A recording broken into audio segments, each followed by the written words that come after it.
Namaskar and welcome to PGurus. I'm your host JK. G20 is happening in India for some time now. Around 200 discussions in 50 cities has been happening, and it will culminate in a big event in September 2023. What has changed since then, since the start of the event until now, and what can we expect out of G20? We have a new guest in PGurus.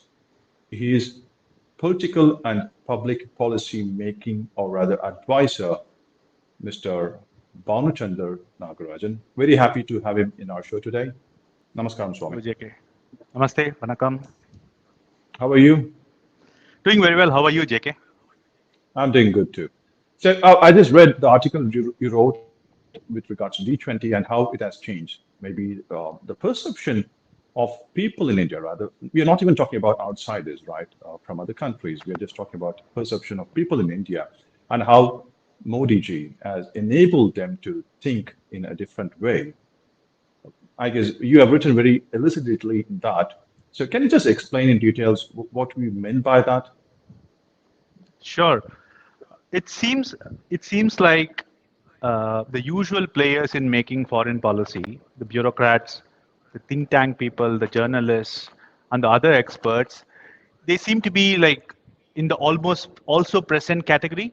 It seems as if the people of India have taken up G20 and they are taking it forward in their usual festive spirit. You would have seen a lot of posts, like surprising on LinkedIn, if you have like friends who actually are participating in these events. And that's quite surprising because this is the area of Twitter, right? Where like something on related to policy and other related things will be discussed. But it seems like the people have taken it and they are participating it in full gusto. So that seems to be like what is different about this G20. Right. We have not had anything as big as G20 earlier in India, right? This is the first time that we are celebrating something. We always heard of Davos, we have heard of some kind of a financial meeting or some foreign delegates meet up somewhere. But this is entirely different, right? So across the state, across India rather, in many states, this is happening. So what is the takeaway for Indians from this G20? So this is a pretty important event in the scheme of things because this is the first time we are hosting a very big multilateral meeting. And so we are part of BRICS, and like BRICS events happen and they keep going between one of the other BRICS members. But this is a substantially big meeting. We have delegates from 19 countries and the European Union, which make it the G20. So they are going to be here. In fact, the leaders of the G20 grouping is going to be here next month, like you mentioned, in September in the big conclave. But apart from that, there are around like 200 meetings in like 50 thematic groups. And it's not just happening in Delhi, which was usually the case. It's now happening in all parts of India. And you see people from all walks of life participating. You see academicians, you see students, you see civil society members, you see general public. In fact, like there was a recent meeting in Chennai, which was on climate change and environment, and you could see delegates from Denmark and Italy and all these countries come, and there was a nice lively interaction with the people there. So for the first time, I think JK, foreign policy is being taken to the people, and that way it is very very significant. Like it's a very subtle difference in the way that usually things are conducted, but it's something that's very important and noteworthy.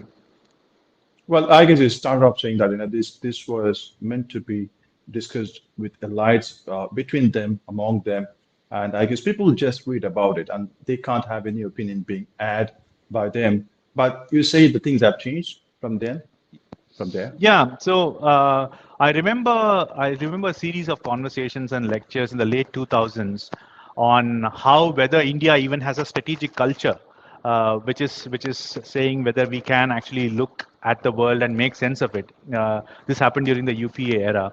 So they used to have like very bizarre reasons for that. They used to say that like Hindus by nature are inward looking and selfish and they can't think outside.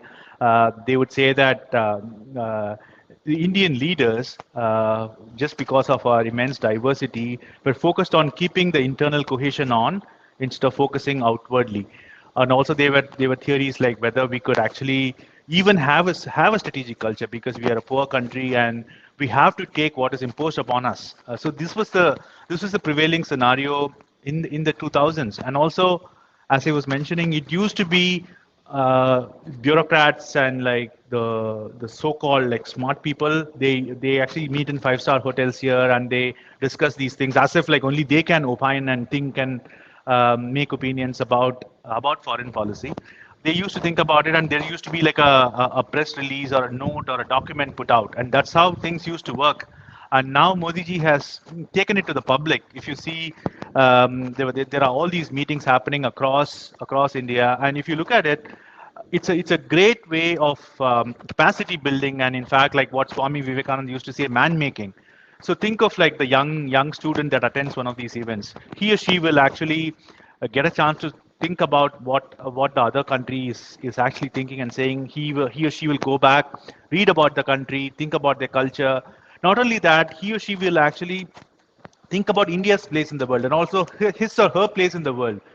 They will think about how do we actually contribute to this whole scenario, how to benefit from it, and so on and so forth. They will think of themselves as global citizens. So that is something that's, I think, noteworthy. This is only somebody like Modi ji who could think about it. I think he has brought in his pracharak mode to foreign policy, which is quite surprising, right? So he's taking it to the people.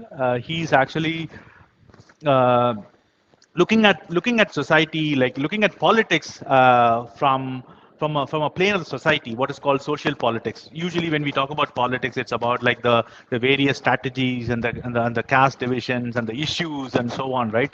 So Modi ji has this unique way of looking at it from the society. He actually looks at where society is right now and what should be done to like take it forward, and he uses politics as an instrument for that. So that the inherent social change, the inherent capacity building pracharak nature is something that I think he has brought forward. Not only here, like not only this G20 program, his governance paradigm has been reform, perform, transform, which he repeats quite a lot in his speeches. So reform is basically making policy, perform is executing it through the executive, to the bureaucracy and the government, and so transformation happens only when there is people's participation. He calls it Jan Bhagidari. So only when there is people's participation can the country actually can this change be sustainable, and the country could move forward. So I think he's bringing in his amazing grassroots experience for 15 years and his governance experience in Gujarat in the 9 years as prime minister, all into something like foreign policy and educating Indians. So in fact, I would say he has transformed himself as Professor Modi in this case. Professor Modi, in fact, that's a nice nickname if you have to call that. But again, as we see it, I guess there used to be some kind of a trust deficit between the people and the government. Do you think that is shrinking or vanished, or it's on the verge of just getting washed away? So the trust deficit has definitely been shrinking. In fact, it's a full majority government 2 times over. So obviously, people have trust and faith in Modi ji. Not only here in India, JK, like you would have seen the amazing crowds that come to his events that happen all over India, so all over the world. So you would see rapturous crowds in, say, all cities of New York, all cities of the US that he has been to. And recently he was in Australia, and he got a absolutely rousing welcome. Like the prime minister was there, the local representatives were there. So this connect with not just people, Indian citizens, but also Indian citizens living outside, and people of Indian origin, the diaspora, is something significant. So in fact, this sort of has been the thread in his foreign policy, that how to involve people wherever they are, like whether Indians here, Indians elsewhere. That has been one of these core themes. So one of the follow-on effects or the trickle-down effects of this attitude is that both the party, which is the BJP, and the bureaucracy is also transformed in the process.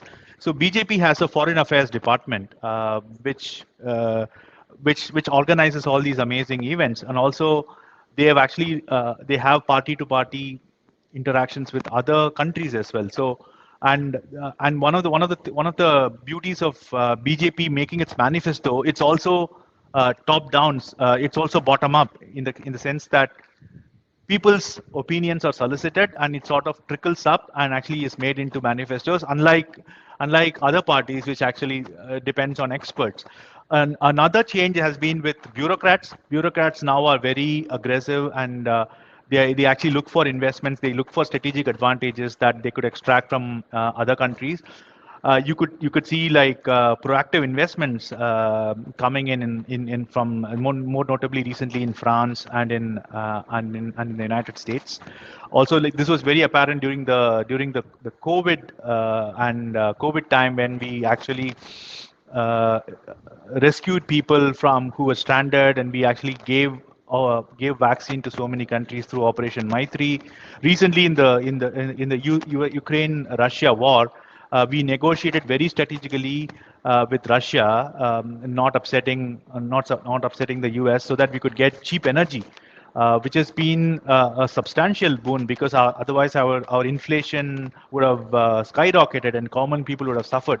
So this is the sort of change that he is bringing in the bureaucracy. So people now know that Modi ji is going to speak to the public about his achievements in foreign policy. So that lets them work harder.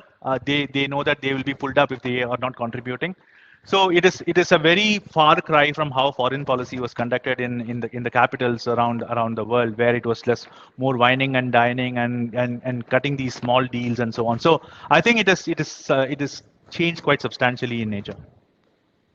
So I guess, in a succinct manner, if you have to put it, so you're saying that Modi ji has brought professionalism in governance. Would that be right? Yeah, absolutely. In fact, like the choice of the foreign minister is an example of that. He's a professional. He's not a politician. You see Ashwini Vaishnav in the cabinet, who is from the private sector. There are a few of other people as well.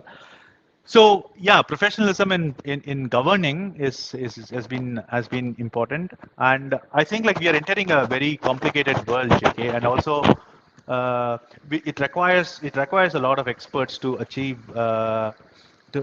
desired results. In fact, the data protection bill, it was just passed, right? So it is a very nuanced and very complicated piece of legislation, and that has far-reaching results way into the future. So unless you involve professionals, it'll be very hard for you to create good policies. But you know what the challenge is? The challenge is explaining that complicated nature of policy and things to people, which is Modi ji is doing is amazingly well. The others should catch up as well. And as we are actually going to become the third largest economy, perhaps by 2027 or 28, citizens of India should also upgrade themselves and be citizens of the third largest economy. We should actually learn more, participate in events more, and so on. So this G20 provides a fantastic opportunity for people to have a more outward thinking, think of themselves as global citizens.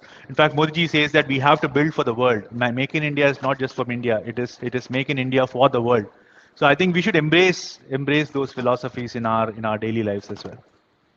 Right. I guess I still remember even to the level of US President kind of thanking India for the Airbus deal, right? The significance, as you say, not just make for India, make for the world theme. Finally, what do you think after G20? Where are we heading? So G20 will be a milestone. So if you have this sort of a process, if you have this deliberative democracy process where so many people are involved in creating a document, the other leaders will take note of it. It's going to be they will think that it's a very rich document that comes from the people of India, and they will note that the strength of India, which is its democracy, is fully present in the recommendations of the document. So they will take it very seriously. And the way we have organized it, like in almost getting the buy-in from almost all state chief ministers, all political parties, is something that is quite amazing.